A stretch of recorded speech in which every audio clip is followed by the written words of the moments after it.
So hello, today is January 15 and the gospel for today is about the question about fasting on Mark chapters 2 verses 18 to 22. The disciples of John and of the Pharisees were accustomed to fast.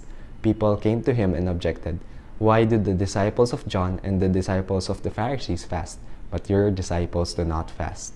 Jesus answered them, "Can the wedding guests fast while the bridegroom is with them? As long as they have the bridegroom with them, they cannot fast. But the days will come when the bridegroom is taken away from them, and then they will fast. So that day, no one sews a piece of unshrunken cloth on an old cloak. If it does, its fullness pulls away the new from the old, and the tear gets worse. Likewise, no one pours new wine into old wineskins. Otherwise, the wine will burst the skins, and both the wine and the skins are ruined.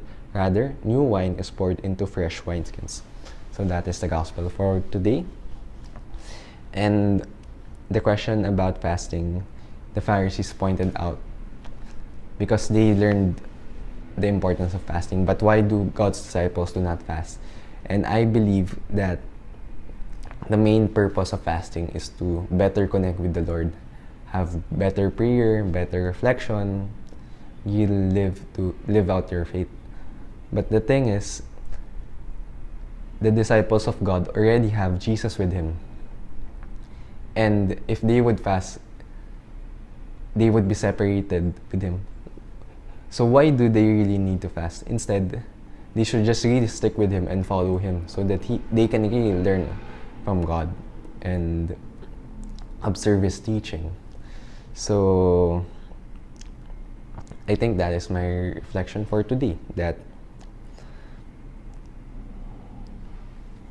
when you are already with the Lord, during their time, you should just really stick with the Lord. But here, maybe we should also fast if we think that it would help us to become closer to the Lord. And it actually does a lot because it removes ourselves from earthliness, from selfishness, from consuming worldly things. But if you think that you have an alternative option that can also help you become closer to the Lord, then maybe you can just fast another day, another time. The main point is to always remember the goal, and that is to become closer to the Lord. If you're fasting but you're complaining and you think it's not really helping you, then it defeats the purpose. So always have the end in mind. Live out your faith, and God bless.